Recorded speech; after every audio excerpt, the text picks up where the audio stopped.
All right, hi, I'm Ryan Pruitt, and this is Dear Dad, Episode 1. My my dad's right there.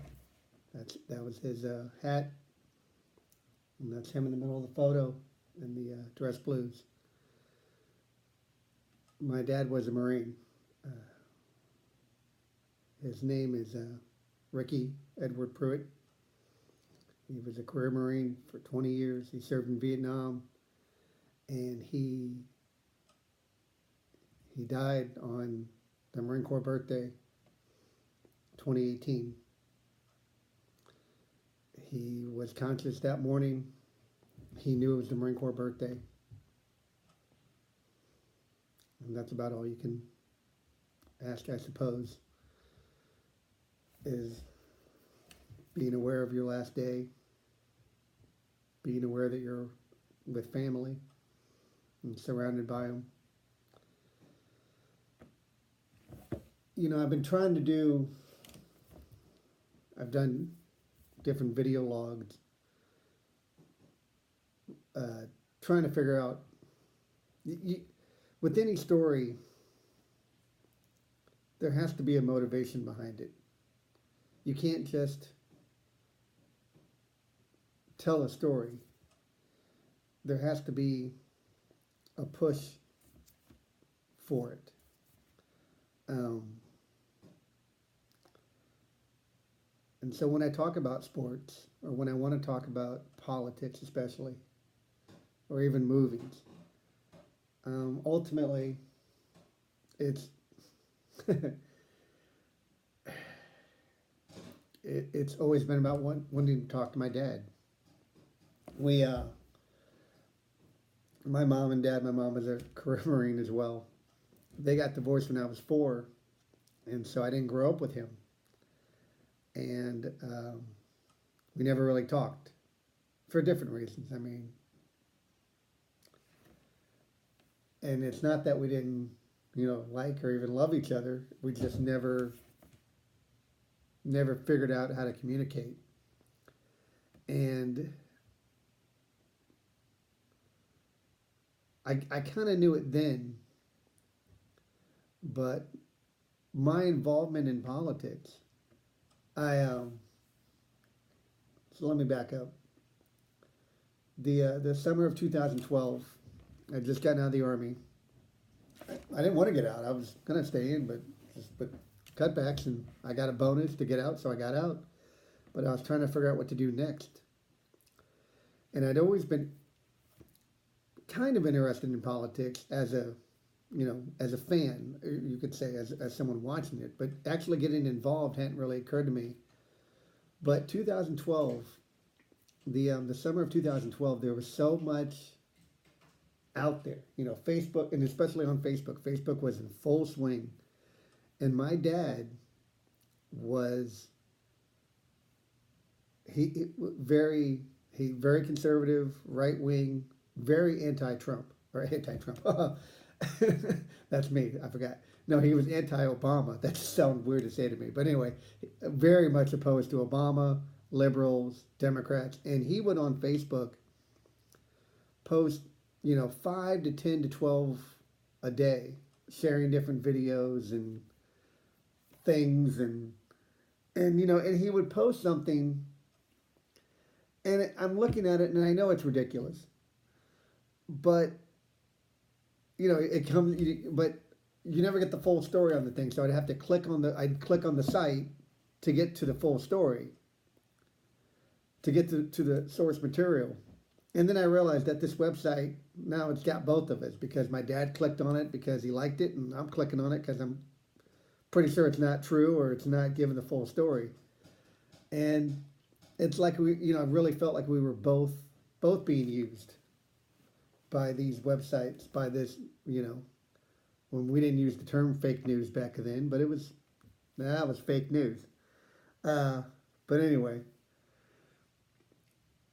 so even though I didn't agree with 90 to 95% of what my dad was posting, being able to like or unlike, or write a comment agreeing or disagreeing, I at least, or even if I didn't make a comment, but just him posting on Facebook, it at least felt like we were talking.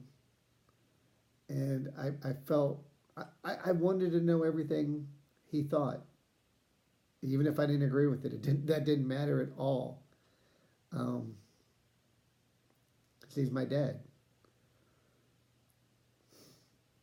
So he actually, so he was so anti-Obama, and the 2012 election was such, for the first time in my life, it was very clear. You were either on this side or that side. There was no middle ground. Um, and so I joined the Obama campaign. I first as a volunteer. I went on BarackObama.com and said, "Hey, I'm interested in helping out. I'll I'll go anywhere in the U.S. If you can pay me, great. If not, you know." But I was so curious to see what if my dad was right about more than I was giving him credit for? What was going on? What is this? He actually, I don't want to. He got me involved because, and I think too, I joined because even if I was going to be on the opposite side of the debates, I wanted to have that debate with him. And so I ended up going to Florida and working for the Obama campaign. And I really envisioned, and I've learned to stop doing this. Um, you do things in life, or you set out on a path, and you try to picture, you envision what it's going to look like. And you can't do that. But I really, here comes the cat.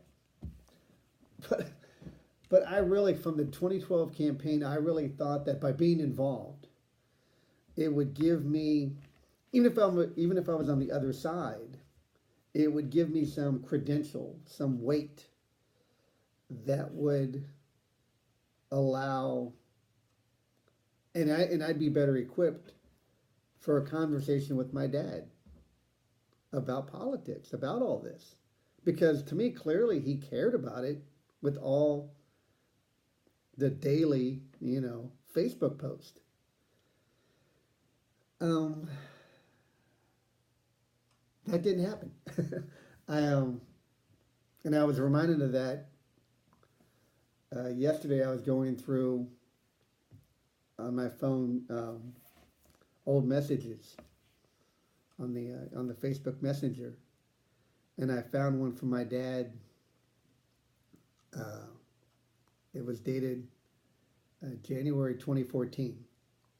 So at that point, the election had been long over. Obama was in the second term, and I'd probably spent, and after like I said, after the election, and after going through that, I felt more comfortable discussing politics, and I was more, I would imagine throughout 2013, I was more apt to, if I saw something on Facebook political, to respond to it, right or wrong.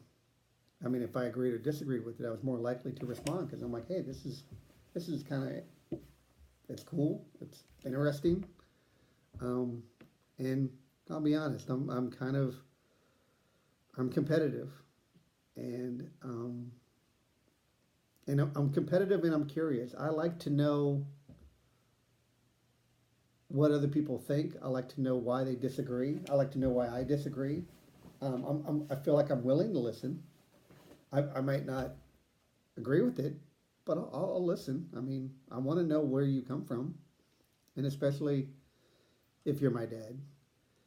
So anyway, I found this message from him. It was January 2014. I was still in Florida, and my dad and my entire family are in Alabama, where I'm living now.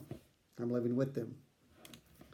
But anyway, I found the message of January 2014. He wrote me, "Hey, just some fatherly advice. Your political views are really pissing off a lot of your family and friends here." And Hmm. So clearly, whatever I had envisioned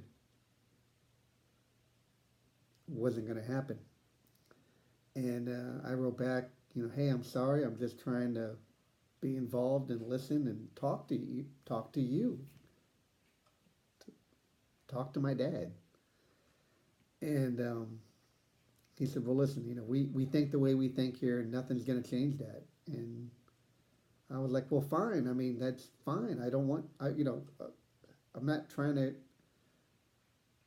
I mean, I might be trying to convince you, but I'm not trying to change you. I'm trying to, I'm just, I'm learning how to talk about these things and to you. Give me some training wheels. I'm learning. And I was like, and then I was kind of confused because I was like, but I thought you, and then he wrote, he said, I will never talk politics with you. And I was like, but you do. I mean, you seem to enjoy it. And he was like, well, no. I mean, and he wrote back that no, he finds posts that he likes to share. And that's something I started learning from then is that there are people, when I say talk politics, my vision of that is somewhat debate. Talking politics is not just talking with people who agree with you, who are going to echo what I say. It's a back and forth. It's a learn and teach time. It's compromising. It's discovering. Um, but there are people like my dad, like a lot of my family here, where when they say, they, generally a lot of them don't even want to talk politics. But when they do say, when they do discuss politics, it is about simply sharing and unifying. It's not about disagreement. Um, so my dad, when he would see something on Facebook that he agreed with, it was like I have to I have to spread the good news. I have to share this affirmation. It wasn't about conflict. Um, we just had different ideas. Um, but I still really wish we could have talked about it. So I think going forward here, I want, I'm going to talk about the things that I want to talk about. And I'm going to have the conversations that I wish I could have had with my dad. And in a way, yesterday was it's been 14 years since my brother died, since Ricky Jr. died. And I always said that, your family is your family. He's still my brother. He's still my dad. And death doesn't change that. And so if I'm alive, they're alive. And as long as I'm alive, we can have the conversations. And I don't care if it's naive, but I still envision having conversations with him. And I think through that, that's the angle through which going forward I'll talk about things. But this is for you, Dad. And this is for us.